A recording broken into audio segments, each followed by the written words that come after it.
અમેરિકામાં ગ્રીન કાર્ડની લાઇનમાં ઊભેલા હજારો ભારતીય પ્રોફેશનલ્સ અને તેમના પરિવારો માટે 14 મે 2026નો દિવસ એક બહુ જ મોટો અને વરવો વળાંક લઈને આવ્યો છે.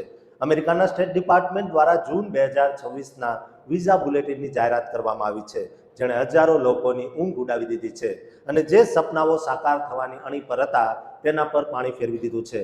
આ બુલેટિનમાં જે ખુલાસો થયો છે તે ખરેખર હૃદયના ચીરા કરી નાખે તેવો છે, કારણ કે ભારત માટે EB1 અને EB2 જેવી મહત્વની કેટેગરીમાં બહુ જ મોટો ઘટાડો એટલે કે રેટ્રોગ્રેશન જોવા મળ્યું છે.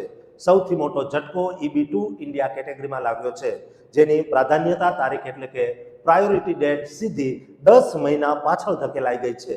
આ તારીખ હવે 1 સપ્ટેમ્બર 2013 પર પહોંચી ગઈ છે. કલ્પના કરો કે જે લોકો છેલ્લા 13 વર્ષથી પોતાના ગ્રીન કાર્ડની રાહ જોઈ રહ્યા હતા, હવે તેમને લાગતું હતું કે બસ થોડા જ દિવસોમાં તેમનો વારો આવી જશે, તેમને હવે ફરીથી લાંબા સમય સુધી લાઇનમાં ઊભા રહેવું પડશે. આ રેટ્રોગ્રેશન માત્ર આંકડાનો ખેલ નથી, પણ એ હજારો પરિવારોની લાચારી છે જેઓ પોતાના બાળકોના ભવિષ્યને લઈને ચિંતિત છે.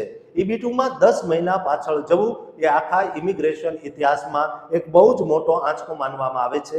બીજી તરફ હાઈ ટેલેન્ટ અને પ્રાયોરિટી વર્કર્સ માટેની EB1 કેટેગરીમાં પણ માઠા સમાચાર આવ્યા છે. EB1 ઇન્ડિયાની તારીખ પણ 3 મહિના પાછળ જઈને 15 ડિસેમ્બર 2022 પર પહોંચી ગઈ છે. જે લોકો એમ વિચારતા હતા કે EB1માં બધું બહુ ઝડપથી ચાલી રહ્યું છે, તેમના માટે આ એક કડવું સત્ય બનીને આવ્યું છે.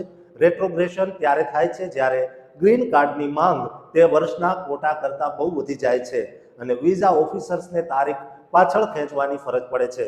પણ આના કારણે જે માનસિક ત્રાસ મધ્યમ વર્ગના ભારતીયો સહન કરી રહ્યા છે તે કોઈ સમજી શકતું નથી. વર્ષ 2013થી રાહ જોતા પરિવારો માટે આ ઇંતજાર ક્યારે પૂરો થશે તે એક બહુ મોટું રહસ્ય બની ગયું છે. ઘણા એવા કિસ્સાઓ છે કે જેમાં લાંબા વેઇટિંગના કારણે બાળકોની ઉંમર 21 વર્ષથી વધી જાય છે અને તેઓ પોતાના માતા પિતાના ગ્રીન કાર્ડ એપ્લિકેશનમાંથી બહાર ફેંકાઈ જાય છે, જેને એજિંગ આઉટ કહેવામાં આવે છે. આ રેટ્રોગ્રેશનથી હજારો બાળકોનું ભવિષ્ય પણ જોખમમાં મુકાઈ ગયું છે. જૂન મહિનાના આ બુલેટિને સાબિત કરી દીધું છે કે અમેરિકામાં લીગલ ઇમિગ્રેશનનો રસ્તો અત્યંત કઠિન અને અનિશ્ચિત છે. એવું લાગે છે કે મંજિલ સામે દેખાય છે, પણ મંજિલ સુધી પહોંચતા જ રસ્તો ફરીથી લાંબો થઈ જાય છે.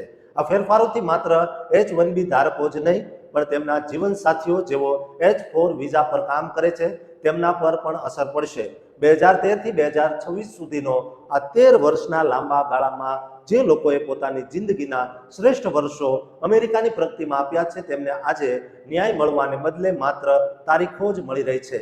આ રેટ્રોગ્રેશન પાછળના કારણોમાં સરકારની કોટા પોલિસી અને પેન્ડિંગ એપ્લિકેશન્સનો મોટો ભરાવો જવાબદાર માનવામાં આવે છે.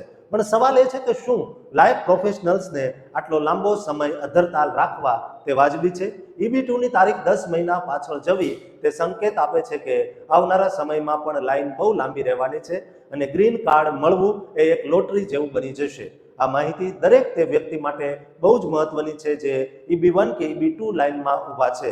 ત્યારે હવે તમારી ઇમિગ્રેશન રણનીતિમાં ફરીથી વિચાર કરવો પડશે, કારણ કે જૂન મહિનાનું આ બુલેટિન માત્ર એક કાગળ નથી, પણ હજારો ભારતીયોના અમેરિકન ડ્રીમ પર લાગેલો એક બહુ મોટો આઘાત છે.